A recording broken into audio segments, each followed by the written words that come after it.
friends? Welcome to another great episode of the Arrington Gavin Show, the show where you I done forgot my what is my normal saying goes. Your go-to spot. There we go. Your go-to spot for sharp insights, bold opinions, and unfiltered takes on the biggest stories of the day, whether it's politics, sports, pop culture, or the latest buzz. Look, we're diving deep and keeping it real. So do me a favor, kick back, stay informed, and get ready to join the conversation. My friends, how are you all doing this evening? Um, I tell you, it's been what a busy day and time. So much stuff to discuss. Uh, as I mentioned, I had a couple of topics I wanted to go over last episode, but again, it's so much stuff to always impact within this hour, so I had to move it on to the next show. So hopefully, I can get it going here on this program. The Arrington Gavin Show drops weeknights, okay? Weeknights at 11 p.m. on our radio affiliate, WDJY 99.1 FM Straight Talk, based out of Dallas, Georgia, as well as WDJYFM.com. So you can listen wherever you are located at. You can also listen to this program via podcast, whether if you're Apple, Spotify, iHeart, wherever you get your podcast, you can tune into the program, as well as on the streaming platforms of YouTube and Rumble, as well as Facebook. So multiple ways you can stay afloat, stay in tune. Do me a favor too. Make sure to follow us on our social media platforms, our social media like Instagram, at the Arrington Gavin Show, as well as on X, formerly known as Twitter. I always got to say that, formerly known as Twitter. Um, it is a great day again, just to be talking with you all as I tell you 24/7. Thank you for taking time out of your busy schedule for tuning in to the Arrington Gavin Show. You can be doing so much stuff with your precious time, and again, I just all I want to say is just thank you, thank you, thank you.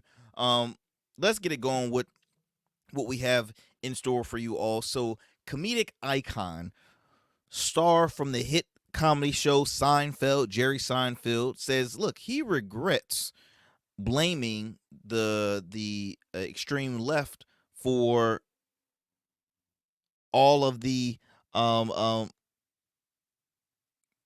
basically cancel culture, blaming the left on the murder of comedy, which was again so bizarre and weird when he even brought that up. But he blamed the left for that reason. Now I understand you have some extremists on each side of the aisle, in my opinion. Um, but when it comes to the woke group, like I've gave you my 2 cents on when I think of woke, right? I address woke as staying informed, because what's the opposite of woke? You sleep. So you want to stay informed. So that's how I, you know, define woke. But then you do have some extreme groups that take woke a little too far and beyond. And then you have people on the right that says woke is ruining everything and this and that, because it starts becoming a political talking point amongst political parties. But Jerry Seinfeld says he regrets blaming the left on killing comedy. So we'll talk a little more on that. Also, WNBA star Angel Reese, she flats out goes on a I wouldn't say a rant, but she says on social media that, look, her NBA salary, WNBA salary, does not cover not a Nate bill. All right, he said it barely covers her rent.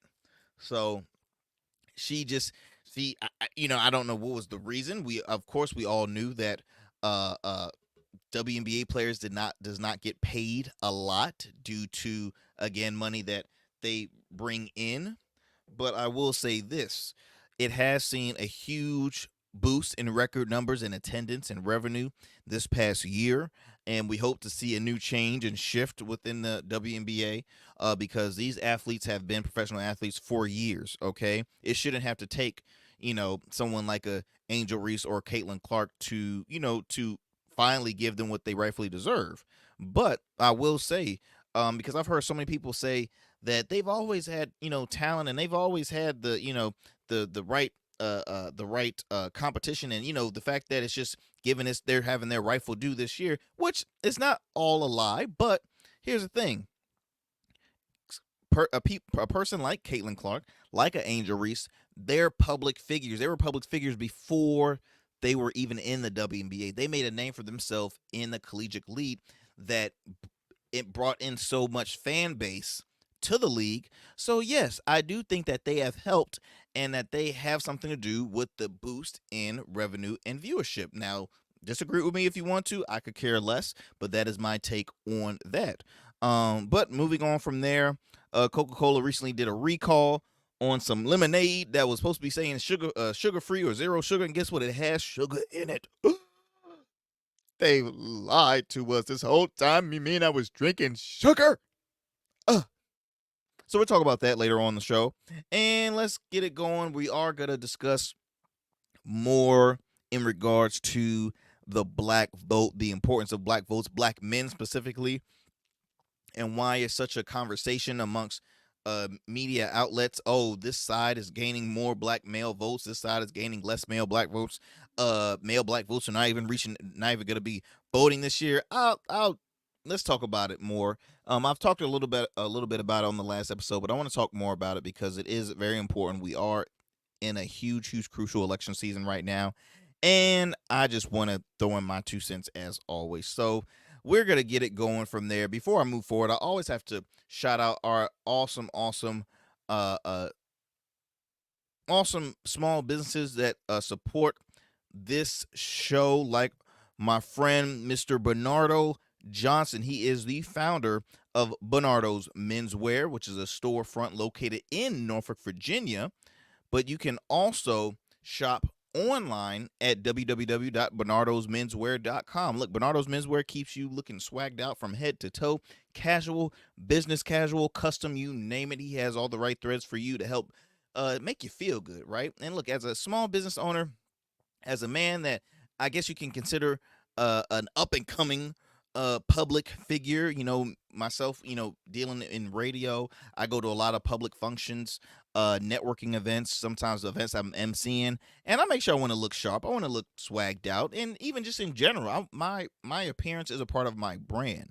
So I always need to make sure I'm decked out. And look, with the thanks of people like Mr. Bernardo Johnson, he helps me staying cool, swagged out, up with the times, So, look, do me a favor, check out some of his great threads. You can go online again at www.bernardomenswear.com. You can also visit his store location, located in downtown Norfolk, in the heart of downtown Norfolk at MacArthur Mall, first floor, Bernardos Menswear. So, again, we want to thank him for being a proud supporter of the Arrington Gavin Show. Thank you so much, sir, for helping us keep the lights on. We are a grassroots independent program that we continue to grow each and every day.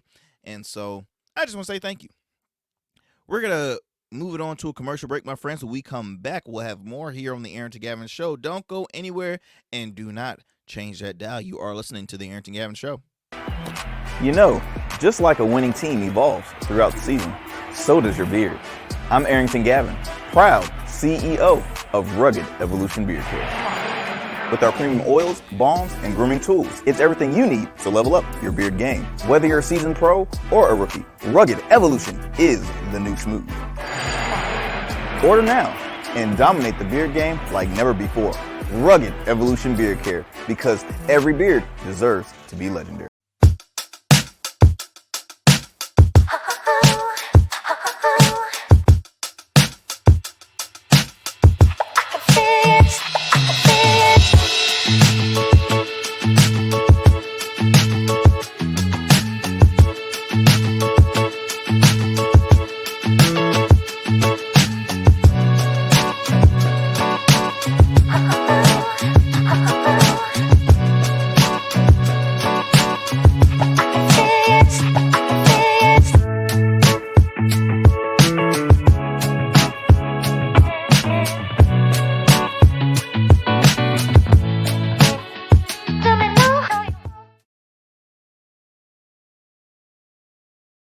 All right, family, welcome back to the show. All right, let's get it going with our fun fact of the day, as we like to start off every time here on the program. Look, today's fun fact: did you guys know in ancient Egypt, servants were smeared with honey so flies would flock to them instead of the pharaoh?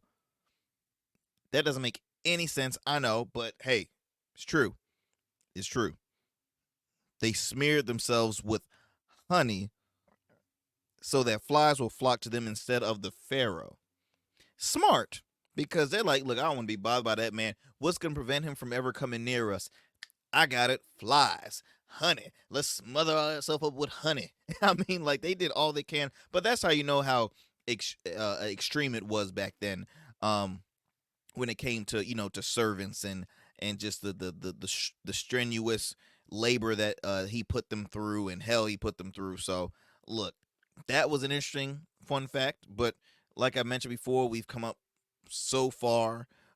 We came so far from back then. But hey, if y'all better make sure y'all vote, because I'll just be honest, if y'all read up on this Project 2025, y'all better start saving some honey. I'll tell you that much. I will tell you that much, man. Anyways, let me go ahead and move it on with our first story of the day. Last episode, I left off by talking about Tom Brady. Tom Brady is now, I think, a minority owner in, or has a stake in, the Las Vegas Raiders. So he is now officially a franchise owner, an NFL franchise owner. Tom Brady has made buku money throughout his playing career. I believe he played 21 years, something like that, 21, 22 years in the NFL. He has so many of course, endorsement deals that has been successful for him. Off the bat, he received I want to say around 15 to 30 million dollars in hand during that Netflix roast they did on him. And then on top of that, he signed a huge deal with Fox as to be a sports commentator. And hey, the money just keeps rolling and rolling for him. So kudos to Tom Brady. He is a 7-time Super Bowl winning champ, one of the only, I believe, people in the league to receive 7 Super Bowl titles. And again, he won those as the star quarterback, by the way. So that's just blows my mind. And Tom's not doing too bad currently in during the season as far as sports commentating. He's a handsome looking guy. He has the swag. He dresses cool. Has a great speaking voice. He has knowledge of the game. So it's pretty cool seeing him in this new position as a sports analyst. Now, obviously, we've seen other former players transition into new things post retirement, like the Manning brothers. The Manning brothers have their own. They're doing a lot of media stuff with their own shows, hosting during games. I mean, I love the concept that they have working with them. I think it's pretty dope. Eli Manning has his own YouTube show and stuff. So I like how everybody is doing their own part in it. Cam Newton's now a regular contributor on First Take, which is the most viewed sports debate show in the world. Shannon Sharp. I mean, the list goes on and on. So Michael Strahan. So kudos to Tom Brady for joining forces, becoming a team owner. I wish that was the case for other players, but I think this is going to be good pickup for Las Vegas. I think this is good obviously for Tom Brady's portfolio. And so we will see how that will take place. Let's see how if that changes the momentum or the mood for the Las Vegas Raiders season. So we will see for that. Let's kind of stay in the sports. Let's stay in the sports realm if we can, because recently I spoke about comedian Aries Spears giving his 2 cents about giving his take on Angel Reese. Angel Reese of the Chicago Sky, I believe that's the squad she got drafted out of. LSU star, successful businesswoman in her own right, and she's still on the up and coming, on the rise. She had recently confessed that, hey, look, this chick from the WNBA does not pay my bills nowhere close. Okay? Which is it's no shocker. It's no oh, this is new news to the public. We've always known that WNBA players don't get paid a lot. They get paid dirt compared to the NBA salary. Now it's a whole different. We can go back and forth. We can go with this conversation of, ooh, is this mistreatment to the female league compared to the guys league? Look, when it comes to business, it all comes down to numbers and revenue. Okay, what has been the average revenue source, or excuse me, the average revenue for the WNBA compared to the NBA, right? How many ticket sales do they get? We got to go back to statistics and into details, polling, all that good stuff. Like data shows that, hey, look, WNBA at the time was not filling up seats at all compared to the NBA. And you got to look at their contracts they have, like their TV deals. They're not on television as much as the NBA, and they're not on channels that a lot of people will switch over to and watch. Because there's moments, man, I'm like, oh snap, I didn't even know the playoffs was on for the WNBA, or that the their finals was even on. I did not know. So we now are seeing a rebranding, in my opinion, of the WNBA. You now have major stars that are bringing high quality uh, uh, um, celebs, that are helping, giving, providing some more notoriety and recognition for the WNBA. We see a lot of changes happening. That's still, even though, hey, Angel Reese is one of the top stars in the WNBA right now, one of the faces of the WNBA. She's not getting paid a lot. I think she's getting paid around like 74. Look, let me go ahead and play you this soundbite, and I will meet you guys on the other side of the aisle.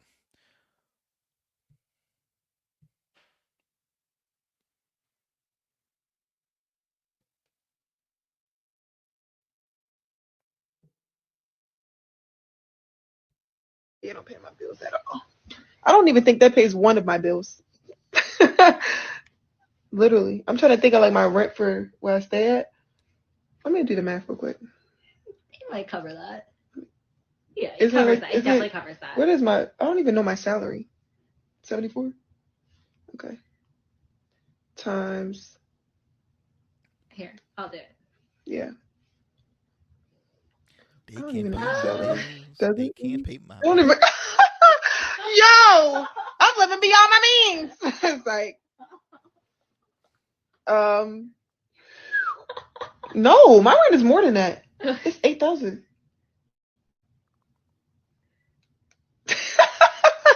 I'm living beyond my means. Like y'all think, babe. If y'all thought, it's like, let me stop. Let me go ahead and pause that right there. So she's obviously, she said enough. She's like, okay, you heard it right there. She makes around 74,000 a year in the WNBA. She said right there to whoever she was speaking with that, her rent alone is 8,000 a month. Oh my gosh! 22 years old, paying eight. Now here's the thing. I know Angel Reese is highly successful. She is continuing to get checks from top of checks.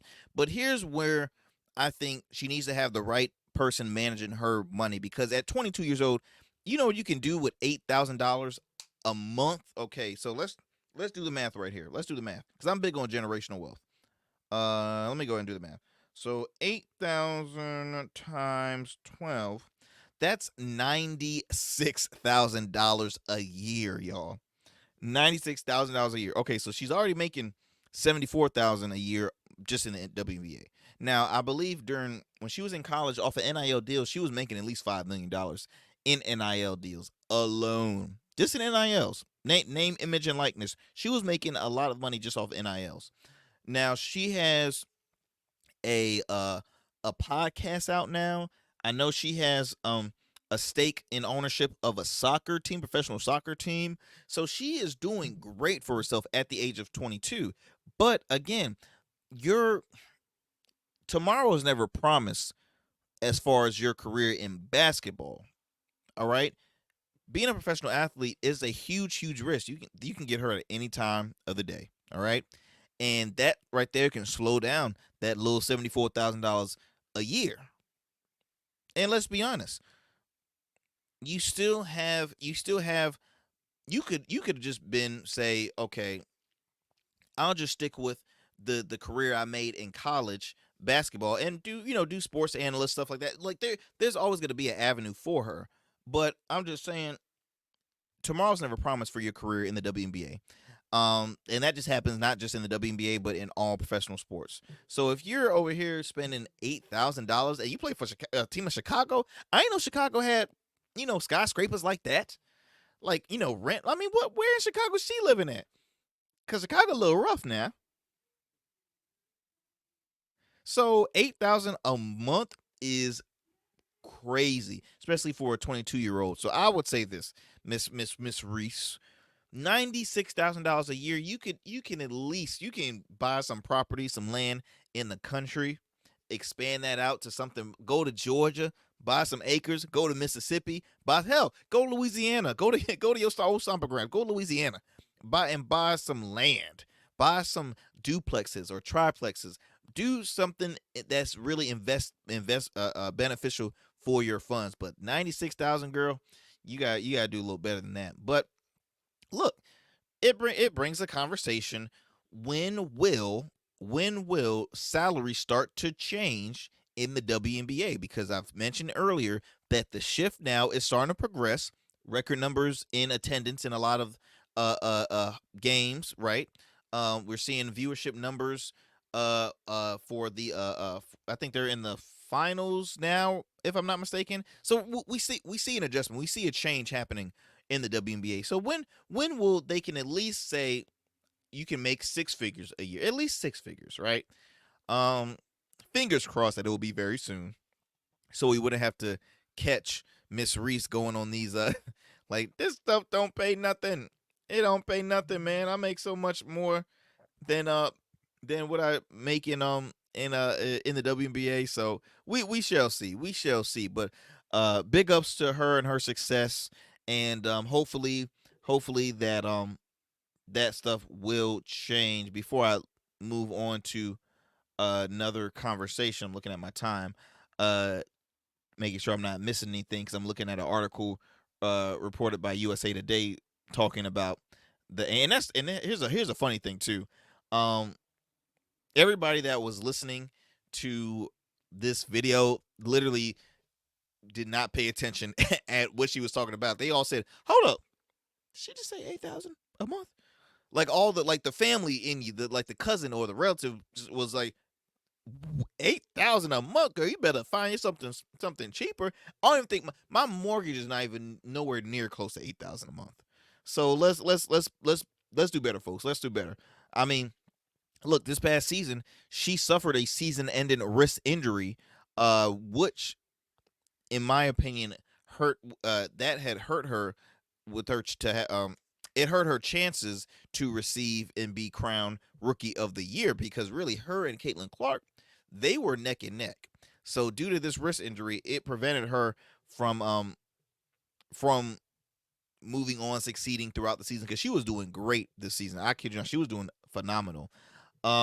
Says here, as a senior at LSU, she signed a major endorsement deal with Reebok, one of the roughly 20 agreements with companies such as PlayStation, Raising Cane's, McDonald's, Coach, Wingstop, Outback Steakhouse, and Amazon, worth an estimate of $1.7 million. All right. So, I mean, look, $1 million is that ain't a lot. I'm curious to see what do they have in her. Let me see what they have her net worth. I'm just all into this girl's business right now. Let's see here, and then I'll move on. Okay, net worth wise, I don't want. What does she make? What is her net? Okay, I guess she's still pretty young to even like. There, some spots are saying around 2 million, around 1.5. Some of them are saying, yeah, between 1.5 to 2 million. So yeah, she gotta do better. She gotta do better. She has to do better. 8,000 a month. Yeah, you need to fire your money manager or something, because that's crazy. Let's move it on. What do I want to bring up? Let's see here. All right, let's go on to Coca Cola. Coca Cola recently, y'all, had to do a recall. This reported by NBC News. It says here recalls thousands of cases of mislabeled zero sugar lemonades for containing sugar. Now, how long has, because Minute Maid is owned by Coca Cola, how many times has this company, how long has this company been in existence? And you're telling me now all of a sudden, oh, y'all mislabeled? Like, it says about 13,152 cases, to be exact, of mislabeled lemonade, each including 12 cans of mistakenly sugary drinks, were shipped to retail stores in Indiana, Kentucky, and Ohio. Somebody got fired. All right? Somebody got fired. I thought this was an interesting story, y'all, because my wife and I, we are advocates. We partake in either zero sugar sodas or zero sugar juices. I'm a juice head, right? So I got like pineapple juice, mango juice. It's zero sugar. I love ginger ale. Guess what? My ginger ale is zero sugar. Everything we have in our refrigerator is zero sugar. But sometimes I'm like, this soda tastes too damn good to just be zero sugars. Like, it blows my mind. Like, you can never taste the difference. And you used to taste the difference between a diet drink and a drink containing sugar.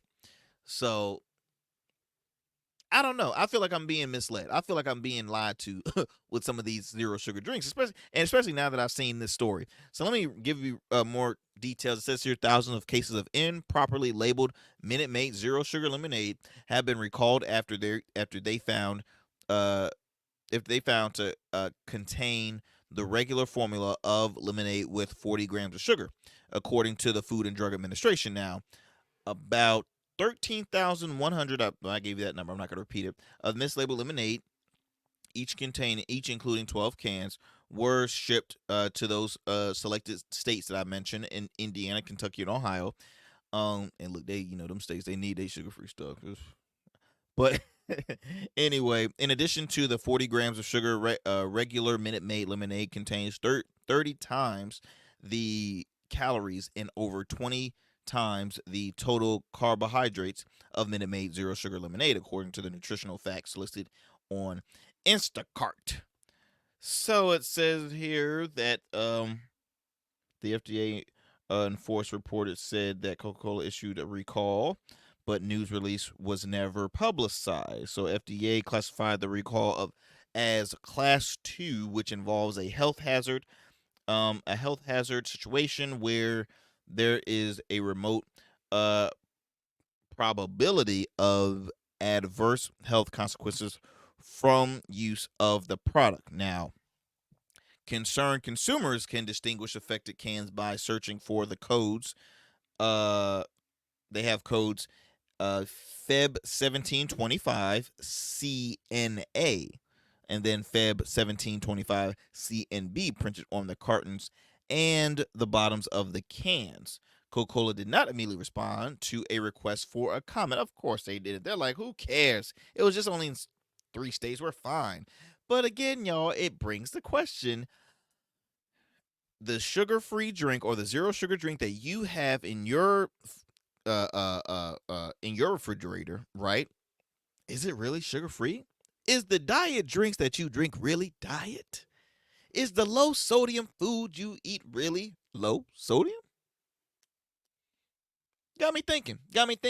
I'll do some deep diving. I feel like I'm an investigator now. I'm going to do some deep diving, and I will get back to you after that investigation I do here on the program. So be sure you tune into the Arrington Gavin Show weeknights at 11 p.m. on WDJY 99.1 FM Straight Talk, as well as YouTube, Rumble, podcasts, everywhere, Facebook. You know where to find us.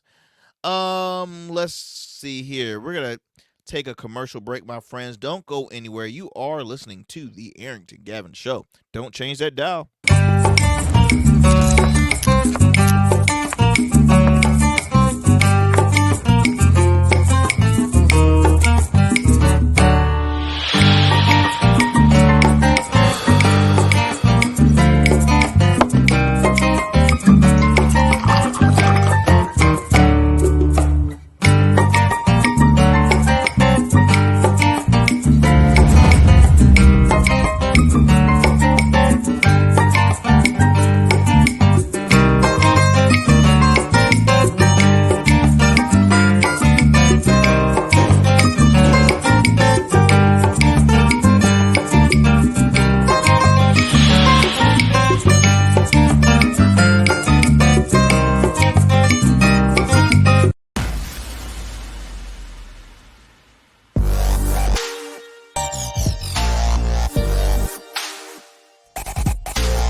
Become a man of distinction with Rugged Evolution Beard Care. Order our scented beard oils and beard balms to help you maintain and grow the perfect beard. Order today.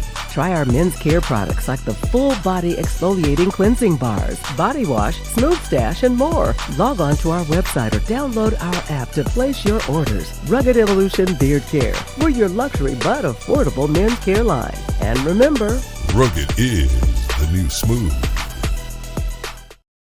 What is happening, my friends? Welcome back to the Arrington Gavin Show. Let's get going with our next story of the day. So, as I mentioned earlier, Jerry Seinfeld. We all know him from Seinfeld, the hit sitcom show. I'll be honest, and I'm probably gonna get a lot of heat for this. I don't think Seinfeld is really that funny. Like, I don't think the show was that funny. I've tried to watch some. Maybe I didn't give it, really a chance. I've watched maybe a few episodes here and there. I've watched a couple of his stand-ups.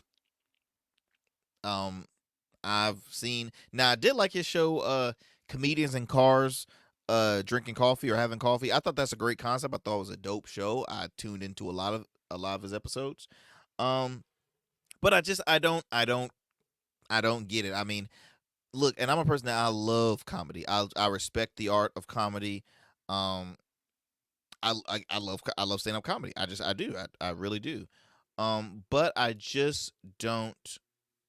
I just never. He never. I never got to the Jerry Seinfeld feeling. Like I wasn't a part of that fan base. But I'm happy he's successful. I want to, I don't wish harm on anybody. I don't wish bad things on anybody. So I'm glad he's as successful as he is, and I'm glad he's a household name. A lot of comedians that I look up to has gave him his flowers. So obviously I'm missing something, I guess. But anyway, Jerry Seinfeld recently, and he says he regrets saying that extreme left killed comedy. It's not true. You can't say certain words about groups. So what? So this is reported by Variety. Says here that Jerry Seinfeld is walking back polarizing comments he made to the New Yorker recently in April while promoting his Netflix movie Unfrosted. The comedian went viral for saying TV comedy has been killed by the extreme left and PC culture. Seinfeld noted at the time that people are worrying so much about offending others, and and comedy is suffering as a result. Which I don't disagree with that. It's very true. We've seen so many people like at the time members of the LGBTQ plus community that were employed by Netflix wanted to protest Netflix because they looked at Dave Chappelle as someone that has been disrespecting their movement, their belief system, and that was basically targeting them. They had an argument because I'm a huge Dave Chappelle fan. I've seen one of his most recent special, and he went after him pretty hard. But again, in my opinion, comedians do have that unfiltered card to say whatever the hell they want, as long as it's not spewing hate. I don't think that he was trying to spew hate towards that group. That's just me. Now, people from the community could think differently, but I just looked at it as jokes being said. He went after everybody, right? Dave Chappelle has gone after everybody. And I mean, let's be honest. His hit television show, The Chappelle Show, probably would have been canceled by now, but his variety show hit so many conversations, so many topics, with so many groups. Excuse me. So it's like I think that was I think yes, Jerry Seinfeld has a him. We call him Jerry like I know him. Like, hey, we're meet you at the golf course, Jerry. I think he has a point as far as the extreme left is always, so quick to say, hey, look, stop offending this group and that group, and I get it. It gets annoying. Hell, that's where you see guys like what's his name, Bill Maher. Bill Maher is always attacking the woke crew. He's like he can't stand the woke group, and again, I hear him. I just think that politicians has changed. They use it as political talking points as far as woke. Everybody's going to woke, woke, woke, woke. Especially the people on the right. They bring up woke all the time. I think woke is, again, in my opinion, being aware on like current times. I don't think it's being used as much as how, or being used as a way people push it to be like a group that's always going to be protesting on everything, or always finding something offensive, or always going to be I don't think that. I do think that it is, hey, keeping up with current times, staying aware on things. That's how I look at it. But hey, agree, disagree. As I continue this, it says here that that this is a quote I'm reading. It says, when you write a script and it goes into 4 or 5 different hands, committees, groups, here are thoughts about this joke. Well, that's the end of your comedy, he added. Seinfeld is now taking those comments back. He appeared on the latest episode of his friend and fellow comedian Tom Papa's Breaking Bread podcast, and says he regrets blaming PC culture for destroying comedy. He says, and I quote, "I said that the extreme left has suffered the art of comedy. I did say that. That's not true. It's not true. It's, if you're a champion skier, you can't put the gates anywhere you want on the mountain, and you're going to make the gate. That's comedy. Whatever the culture is, we make a gate. We make the gate. You don't make the gate. You're out of the game. The game is, where is the gate, and how do I make the gate to get down the hill? Now, I continue by saying, he continues by saying, does culture change, and are there things that I used to say that I can't because people are always moving the gate? Yes, but that's the biggest and easiest target. You can't say certain words about groups, so what? The accuracy of your observation has to be 100 times finer than that just to be a comedian. So I don't think, as I said, extreme left has done anything to inhibit the art of comedy. I commend his I guess you can call it a somewhat an apology, but I totally understand him, right? I totally understand him. What he's saying is that, once again, every day things change. What styles of clothes is back in style, right? What's the new trends? What's the new slang? What's the new hell, you might have new speed limits, new laws in your communities and cities, and it's just, everything changes through, based on, certain, what is the new things occurring right now. Everything changes, generational after generation after generation. Things change, all right? So it's up to you, especially as a comedian, to be aware and to just stay informed. That's it. And that's a great comedian. I mean, every great comedian has to do that adjustment, right? They speak on, a lot of the comedians, they speak on current stuff that's happening, just walking down the street. Oh, that's going to be a joke I'm going to put on my set. So I totally understand where he's coming from. And I'm happy that he mentioned that. I'm happy that he mentioned that now, especially during election season. Because trust and believe, they would have used his quote saying the extreme left killed comedy during a smear campaign. I guarantee you they would have brought that up. So kudos to Jerry Seinfeld. Let's see here. Moving on. I want to bring up, guys, the conversation, and I talked a little bit about it on the last episode, but black men in just the election, voting, not really black men in the Democratic Party, but just black men in voting in general, right? So I'll bring up the Democratic Party, I guess, because that's always been kind of the conversation started in a lot of media outlets. I hate to kind of piggyback on what they're bringing, but hey, it's a trending conversation that I spoke amongst my friends, and they've brought up and say, hey, what's your take on this whole thing? So I want to talk about it here on the show. So here's one story I want to bring up. A news host or a TV host. I believe she hosts a program on what's the show called? Or what's the network called? I think Real America Voice or something like that. This is reported by the Black Information Network, and it titles it as "White MAGA News Host Suggests Democrats Have Emasculated Black Men." It says here that right-wing news host suggested that Democrats have emasculated black men and subjected them to another form of slavery.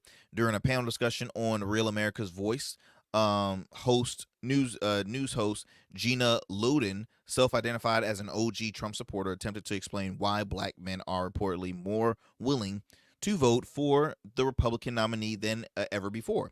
She said that black men have been so absolutely emasculated in this culture, and that is despicable. It's another form of slavery, in my opinion, and they're tired of it, and they've decided their voice is going to mean something this time. Lordy, lordy, lordy. She continued her argument that Democrats have made life worse for black men. Fathers were taken out of their home by our social services system. She continued to say that that is all Democrat push, and they look at their cultures now and say, what has happened? Here's why I disagree with this chick, because for one, who made you the voice of reason to understand? Oh, see, that's slavery right there. They've emasculated them. I'm telling you, I know. I've spoken with my two black friends who happen to be men, and they've told me that they're so. Here's the thing, y'all. I hate that, for one, people are thinking that all black men are leaving the Democratic Party, going to the right. Look, I've said this before, counselor. Black men are not married to any political party. All right? The black community, but especially black men. Black men are mostly independent voters. Now, look, we want to talk about taxes. We have conservative views, and we also have very liberal views. There has always going to be a majority, huge number of black voters that vote Democrat rather than Republican. So take that out the butt. Please, for those who think that black men are going in record numbers voting for Donald Trump, is a flat out lie. Okay. As far as having them, they seem emasculated. Again, it's garbage, because what they're trying to say is that, see, Donald Trump is a man's man. He's a tough guy. He's yelling fight, fight, fight. When one party, they're talking about, oh, they don't know when it comes to gender and this and that, and we don't talk about mental health. That's we don't talk. That's not a man's man. Like, I mean, give me a break, people. It's such a disservice. And in my opinion, y'all, I'll be honest. The Republican Party, especially the elites in the Republican leadership, like a Byron Donald, or Wesley Hunt, those congressmen. That's not the proper narrative. I'll be honest. That is not a normal narrative that should say, oh, I've lived the American dream by doing this. Let me tell you something. Those guys, Tim Scott, that's not the black male narrative. It's not. So don't think that that's like a norm, because it isn't. It's not. So this whole thing of black men feel disrespected by the Democratic Party. Look, black men should feel disrespected by both sides. Okay, they should just feel disrespected in general. But I'll say it like this, because now I'm actually kind of rearranging words that I just said. So I said y'all should feel disrespected, but I'll take it back. Those same cats, I'm just assuming, those same cats that feel really disrespected. When's the last time you voted? When's the last time you voted? Because I'm sorry, I've come across a few fellas, not a lot to say that, say it's a majority, but I came across some guys that personally they haven't voted in the last election or the last election before that. So I'm like, okay, why are you so pissed and you're not even willing or interested in voting? I'll say that. If you're so irritated, why are you, like, you're not even talking about voting, so why are we having this conversation? Why are we having this conversation? Here's how everything is so misinformed. So you got one side of the aisle that literally relies on people like Ray J, Sexy Red, Amber Rose. Oh, and I'll play a soundbite for you because former NFL star Antonio Brown was speaking at a Trump rally. Again, that's the narrative that they're trying to put out, that these black people is the people that represents you, black voters. Those are the people that they're contacting to garner the black vote. So what do you think the Republican Party thinks of you, black man? If they're gonna say, well, let's give Ray J a call, let's give oh Lord, let's give Antonio Brown a call. Like he is not representation of us as a whole. And you're probably saying, well, Arrington, well, what about when Kamala Harris brought out Meg Thee Stallion? She started twerking during. You know what? I didn't care for that either. I didn't like it either. I personally don't think that. I don't disagree with having a public figure, because at the end of the day, hey, look, a public figure has an audience. They have a base that those candidates cannot reach out to. But I think it was a little too much for Meg Thee Stallion to twerk. Now, she was dressed up nicely. She was covered. She wasn't dressed like she normally was. But the whole, twerking and stuff, I didn't agree with it all the way, but I get it, because young people, I'm sorry, but young people, y'all sometimes will put yourself in a bubble where they have to. You're only gonna be focusing or paying attention more when you have people like a Meg or anybody like that. Like, that's why they brought them out in general. But I think if we're up here saying, here's why I disagree with, when Megan started to, twerking all that stuff on stage. I think that when you say, I'm gonna bring the first woman of color on as, potentially being the first female president of the United States, I don't think that having someone twerking helps the case, because I think you have more of a distinction with that position, more like, calm yourself kind of thing, more upfront, clean, pantsuit. There's a different vibe that you come across. Let me go ahead and take this off, and I want to play you this soundbite from former state senator Nina Turner. Let's see here. And she gives her take as far as black women and black men must stick together to fight for black liberation. Let me play you this soundbite real quick, and then I'll play that soundbite with Antonio Brown at the Trump rally. So hold tight as I pull up that soundbite for you, and then I actually have an article that I'll read, reported by Mediaite, that again Miss Nina Turner had spoken on. So let me find that for you.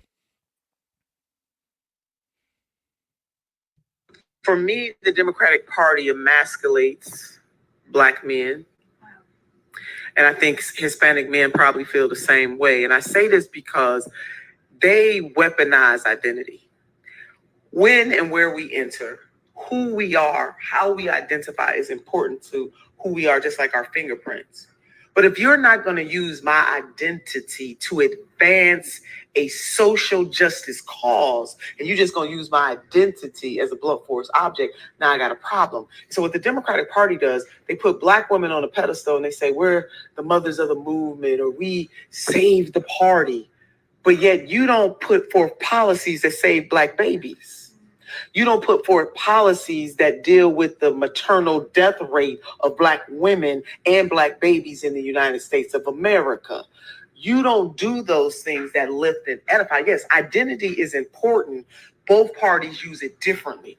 Republicans use it to say that everybody black or brown or of a mixed race is somehow kind of way a DEI hire.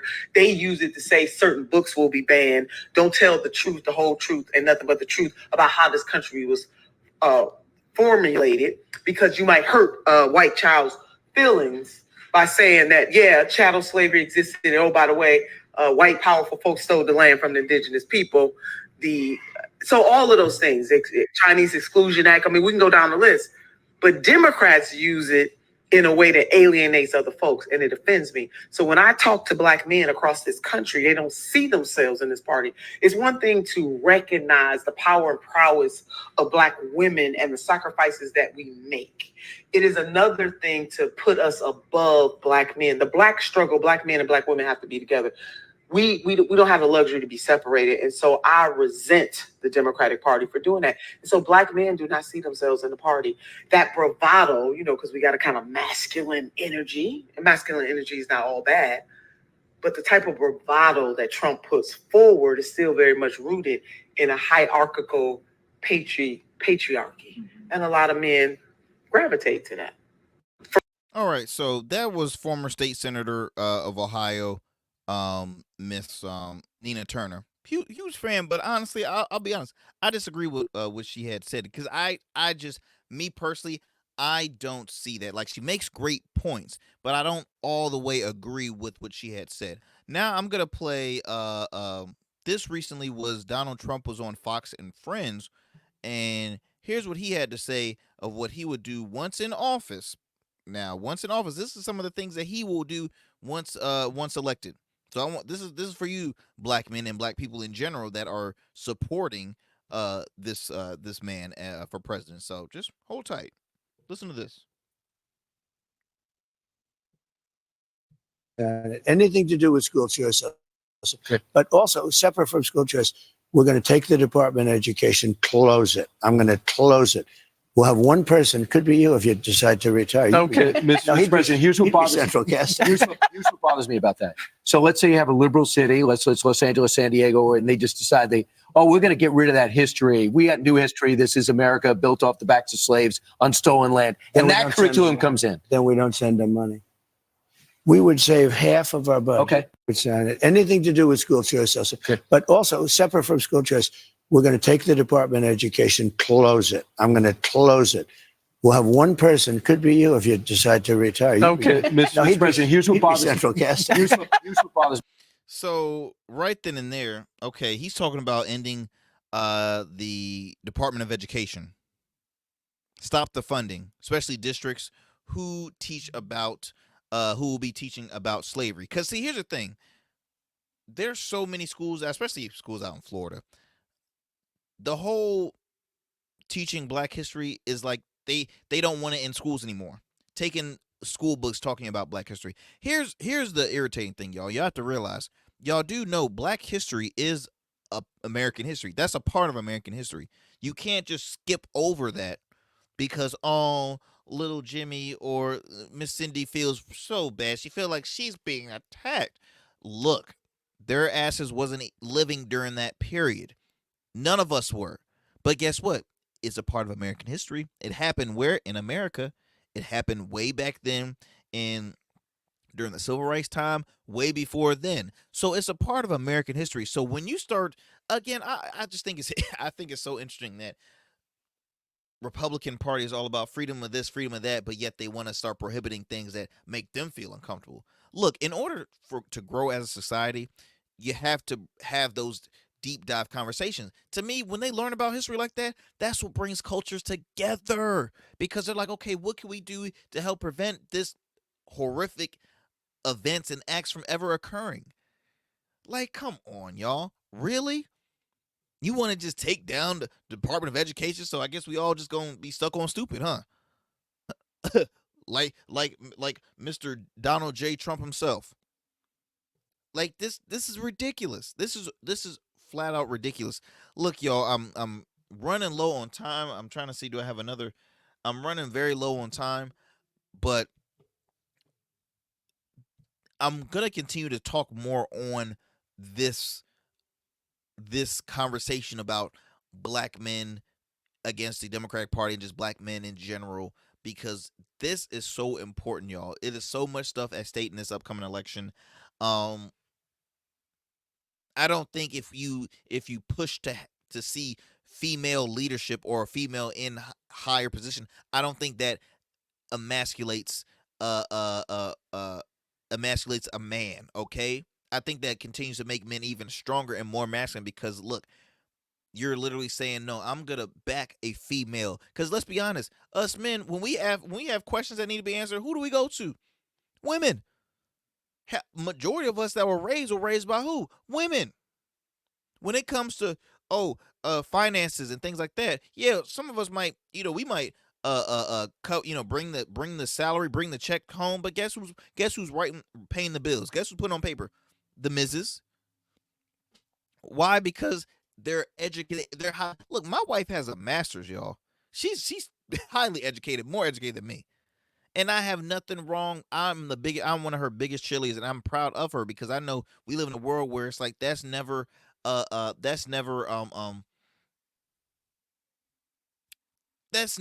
praised as much.